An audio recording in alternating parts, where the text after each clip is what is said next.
I think it's fair to say that the Lumix 26mm pancake lens hasn't really won many fans since its announcement. It was announced alongside the Lumix S9 a few weeks ago now, and even though I think the camera definitely got the brunt of the controversy, I feel like releasing this lens alongside the camera also contributed to the mixed reception. I'll just come straight out with it and say that I can totally understand why people have been hating on this lens since its announcement.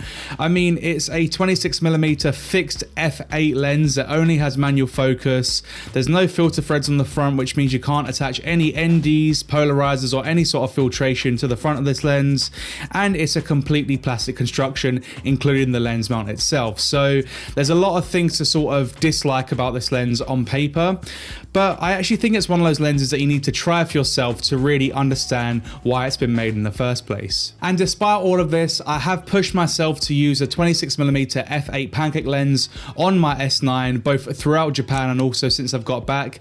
And there's a lot of things that I actually really like about this lens. Firstly, I want to talk about where I think Lumix's heads were at when they were thinking about releasing a lens like this. If you guys are in the camera space at all on social media, you'll probably have come across a few people now basically making disposable lenses for their full frame cameras. And essentially what they do is they take a disposable camera from Kodak or something, they'll take that little plastic element out of it, and then they'll drill a hole into a body cap, stick that element into it, and then beam boom bam, you basically have a pinhole lens. And I've seen so many people do this over the last few months, since people are sort of into that sort of analogy filmy look, you know, where the image looks a little bit crap and blurry. That seems to be the in thing at the moment. So I don't know whether Lumix has sort of taken a cue from what is basically happening right now on social media and going, okay, well maybe the end user sort of wants a cheaper, smaller lens that they can sort of make those very sort of homemade photos with. And I think that that's sort of where they were coming at with this 26mm f8. Of course, not only to mention the fact they need a lens to go along with their compact full frame they just released, but I think at least that's where I think their brains were at when they were designing this one. Of course, the only difference being that this is not technically a pinhole lens, since you can adjust your focus. However, this lens costs £219 here in the UK, and I'll put the price in the dollar amount somewhere on screen now as well. So price point wise, again, it's not very expensive at all in the grand scheme of things when we're thinking about full frame lenses. But then again, it's also quite expensive for what you're getting, in the sense that you don't even get a lens cap with this thing. Like, they don't even give you a lens cap because there's no front filter to put the lens cap onto. But then again, there's not really much of a front lens element to worry about because it's a very small piece of plastic right in the middle of the lens, and the rest is just hardened plastic. So you're not really going to run into the risk of scratching up the lens per se.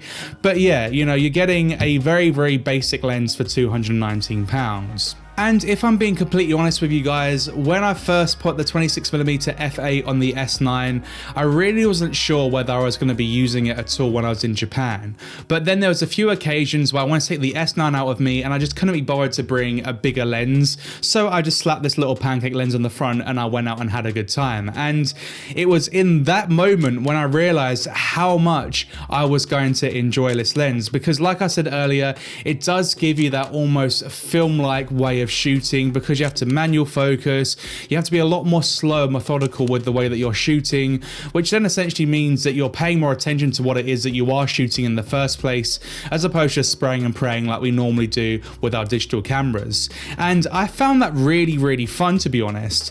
When it comes to focusing this lens, I must say it is also a little bit quirky, in the sense that you can have peaking on your camera, but you won't really know whether you're truly in focus or not until you basically punch in on the screen and then do your sort of magnification focus to basically ensure that what you want in focus is actually in focus.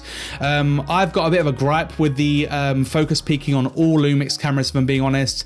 I think it could be implemented a lot better, and I do think that when using this lens in particular, you do need to be sure that you are in focus. So I was finding myself punching in a lot just to acquire focus and then taking the photo. I was very pleased with all the images images when I looked through them, and I actually think I got some of my favorite photos from the entire Japan trip using the 26mm f8. It's a very, very sharp lens when it wants to be, or should I say when you want it to be, if you can make sure that you're nailing focus each time, because when you do nail the focus, it does deliver very pleasing results. 26mm as a focal length is also kind of strange for a lot of people in the sense that it's definitely very wide for general street photography.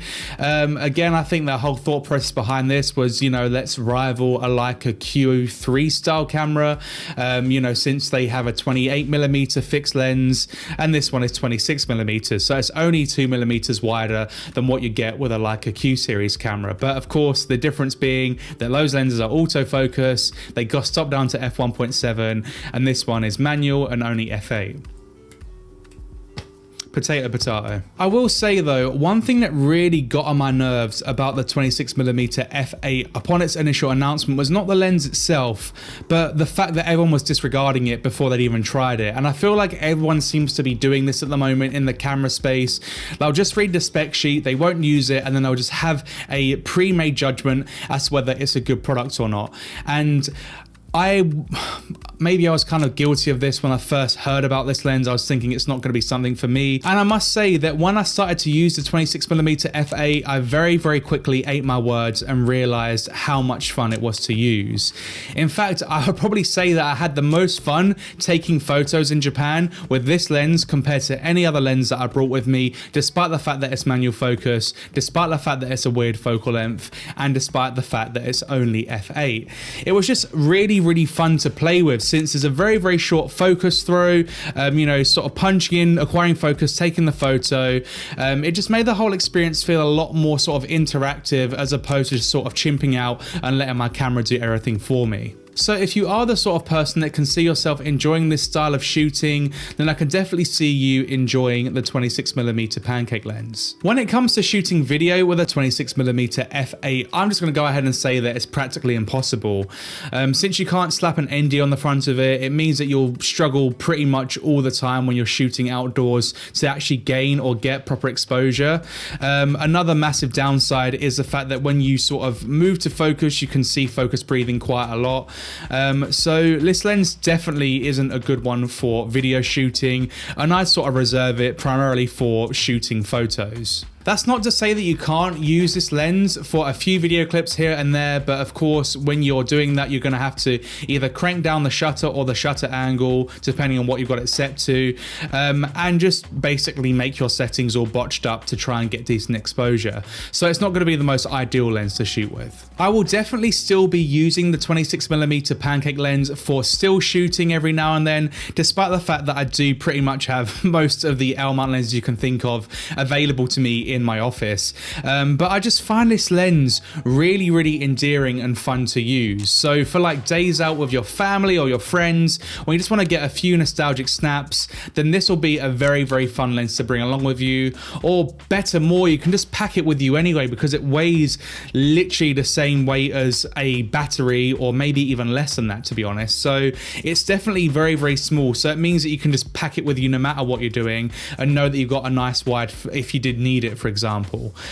So that's really where I see the 26mm shining, is in the still side for those that want to take it a little bit slower and just enjoy the process of taking photos. If you're interested in hearing about a lens that I think would be a perfect match for the Lumix S9 for shooting both photo and video for any sort of content creation purpose, then definitely check out this video next, and hopefully I'll see you over there.